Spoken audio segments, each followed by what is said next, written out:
네, 안녕하세요. 동그라미 연구소입니다. 자, 미국의 12월 고용지표가 발표가 됐는데 실업률이 이번에 또 3.7%가 나왔습니다. 야, 저는 4%는 나올 줄 알았는데 예상치가 3.7이었거든요. 그런 거 보면 지금 미국의 고용시장이 너무 좋다. 예. 이게 지금 연준에서 계속 이제 해고를 하라고 하는 거거든요, 이게.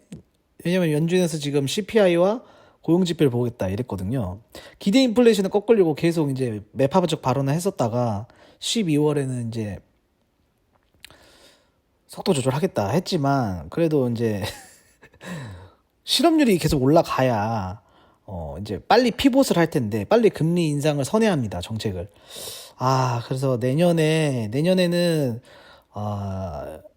쉽지 않을 거라고 봐요.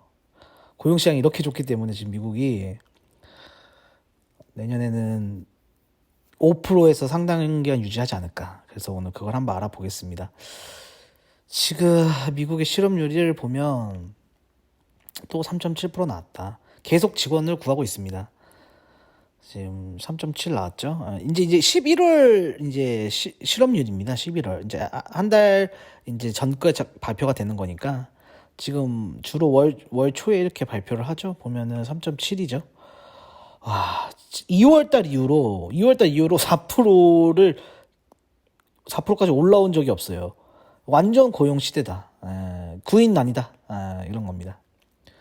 그래서 미국 증시는 이제 발표하고 나서 소폭으로 증감을 했는데 다우존스 조금 올랐고 이제 나스닥 S&P 좀 떨어졌습니다. 그래도 지금이 새벽 2시 46분이거든요. 오늘 이제 브라질전이 있어서 16강전이죠. 지금 이제 일본이 떨어지고 크로아티아가 올라갔습니다. 저도 이제 그걸 기다리면서 지금 녹음을 하고 있는데 지금 증시가 오늘은 폭락장이에요. 오늘은 하락장이고 지금 다우존스는 거의 한 400포인트, 나스닥도 지금 한 200포인트 가까이 떨어졌고 S&P가 4천선 밑으로 내려갈 것 같습니다. 산타랠리라 그랬는데 12월에는 조금 지금 보시면 이 비농업 고용지수 이거거든요. 이게 일자리가 200만 개를 20만 개를 예상했는데 26만 3천 개가 나왔습니다. 그래서 실업률이 동률로 3.7 나왔고, 근데 이게 지금 시간당 평균 임금이 올랐어요. 시간당 평균 임금이 0.5%에서 이게 0.6%로 올랐거든요. 그리고 지금 작년 대비에는 5%가 올랐거든요. 이러면 이게 무슨 얘기냐면 임금이 5%가 오른 겁니다. 임금이. 그러면 기준금리가 5%니까 상당히 여기서 유지할 가능성이 높다. 내년에. 지금 그런 해석이거든요.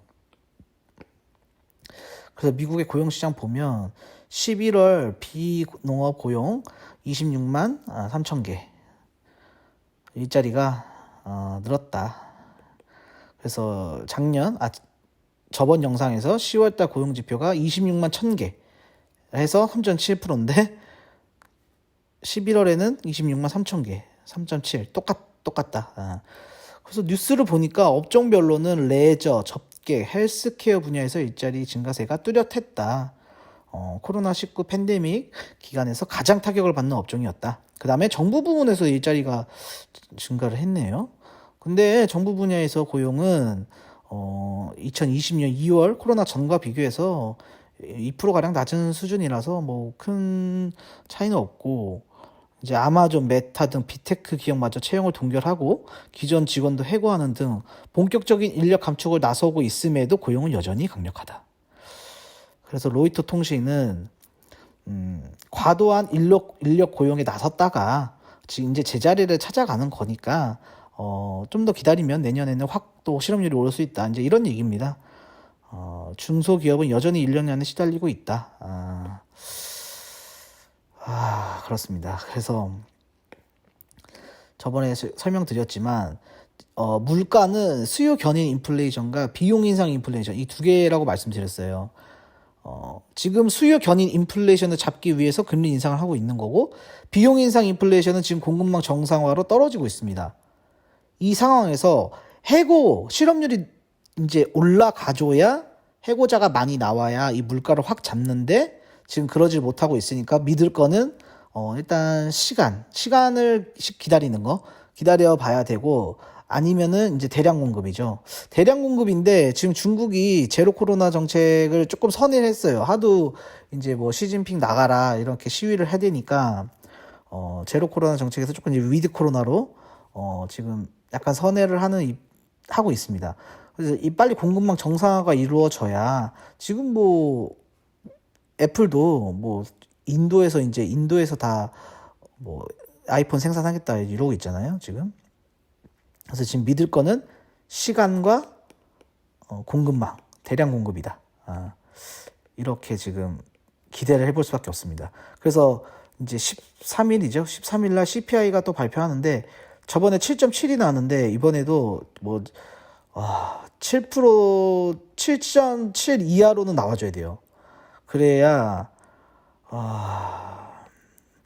금리 인상이 계속 가지 않고 빨리 피봇을 할 수 있는 그런 분위기가 나오기 때문에 그래서 제가 지금 뉴스를 가져왔는데 제가 지난 영상에서 물가 5%, 실업률 6%에서 금리 정책을 선회한다 이렇게 말씀드렸어요.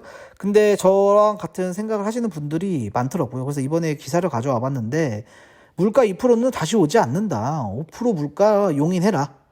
노동, 상품 4번, 값싼 시대 끝났다.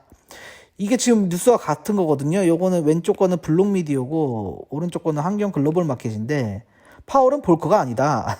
미 물가 목표 2%가 허황된 이유 해서 이 정인설 특파원께서 이제 기사 내셨는데 인용한 분은 똑같아요. 인용한 분 누구냐면 이 블룸버그 인터뷰거든요. 블룸버그 인터뷰에 스톤엑스 파이낸셜이라는 그 소속 이사분인가? 뭐 그래 그분하고 인터뷰를 한 거예요. 그래서 연준의 2% 물가는 허구다. 과학적 근거가 전혀 없다. 미국의 저금리, 저물가를 도왔던 국가들이 이제 더 이상 미국 편이 아니다. 2023년 금리 인하는 없을 거고 연준 금리 5%대에서 유지할 거다. 인플레이션 임금 상승은 4에서 5%대를 유지한다. 아까 앞에 말씀드렸죠. 물가가 임금 상승으로 인해서 임금이 물가에서 차지하는 비중이 가장 큰데 세금하고 2% 물가는 목표와 방향성에 달성해야 할 수치가 아니다. 목표와 방향성이지 앞으로 나아가야 될 그런 방향성이지 꼭 달성해야 되는 수치가 아니다. 벤 버냉키가 전 연준 의장이 이렇게 얘기했습니다.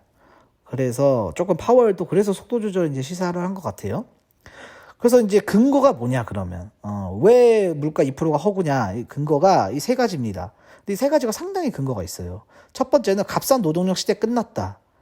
멕시코 노동자들이 이제 이주를 해서 이제 외노자죠. 그래서 이민 정책을 폈었는데 트럼프가 반이민 정책을 추진하면서 이주자들 감소세가 뚜렷해지고 있다. 지금 이런 얘기거든요. 그래서 바이든 정부도 지금 이 정책을 계속 유지하고 있다. 지금 이런 얘기입니다. 그래서 미국은 이제 값싼 노동력 없다. 이거 받아들여야 된다. 이런 얘기고. 그다음에 값싼 상품 시대도 끝났다. 이제 중국 얘기인데요. 중국의 저임금 노동자로 인해서 물건을 싸게 이제 공급을 할 수 있었는데 산하 제한 정책으로 젊은 인구가 지금 감소하고 있대요. 그래서 중국도 지금 뭐 인도에서 이제 추월할 거다 이렇게 보고 있는데 젊은 인구 노동력을 굉장히 이렇게 걱정하고 있답니다. 중국에서도. 그 다음에 제로 코로나 이 통제 정책 때문에 사회주의잖아요. 공산주의고 그러다 보니까 공산당 때문에 이 공장을 다 이동할 거다. 그래서 이제 인도 쪽으로 많이 이제 옮기려고 하고 동남아 쪽으로 이제 옮기려고 하는 것 같아요. 그 다음에 이제 미국의 경제 구조가 제가 저번 시간에도 말씀드렸죠. 미국을 소비한다. 세계 여러 국가들은 미국을 상대로 소비를 한다 이렇게 말씀드렸잖아요. 그게 왜 어떤 구조로 이루어지냐면 미국은 무역국입니다. 무역 적자국인데 이거를 흑자로 어떻게 메꾸냐면 흑자국이 돈을 벌어서 미국 자본시장에다 투자를 해요. 뭐 미국 채권 그다음에 주식 이런 거거든요. 그래서 미국 자본시장에 흑자가 나요. 그럼 이제 세금을 또 걷어들일 거 아니에요. 그런 걸로 미국이 이제 돌려막기. 이를테면 이제 돈이 계속 이렇게 돌고 도는 거잖아요. 그런 구조인데 지금 달러 강세 때문에 이 흑자국들이 이자와 무역 적자를 허덕이고 있다. 지금 우리나라도 이러거든요. 그러니까 미국 국채 갖다 다 파는 거죠. 미국이 국채를 발행해서 더 이상 이제 메리트가 없어지는 거예요. 더군다나 러시아 우크라이나 전쟁 때문에 세계 질서에 혼돈이 와버렸습니다. 이거를 지금 이 세 개를 지적을 하면서 이제 저물가, 저금리 시대가 다시 돌아오기 힘들다. 이걸 빨리 인정하고 금리를 내려서 이제 물가를 2% 목표가 아니라 한 4, 5%에서 목표를 잡고 운영을 해야 된다. 이제 이런 얘기거든요. 상당히 일리가 있는 얘기고, 저도 이렇게 생각을 합니다. 2%는 사실 뭐 코로나 전 때 살짝 있었지만, 이제 코로나 때 워낙 돈을 많이 풀었고 그 돈을 다시 다 걷어들이지 않는다. 그래서 제가 말씀드렸잖아요. 물을 100만큼 부었으면 100만큼 물을 빼야 돼요. 근데 한 50만큼 뺍니다. 그 50만큼 빼도 많이 빼는 거예요. 근데 그러지 않죠. 얘네들이 항상 이런 장난질을 치지만 이제 저물가 시대는 끝났다. 이제 이겁니다. 저물가 시대는 끝났기 때문에 빨리 그걸 인정하고 금리 선회해라. 이런 얘기예요.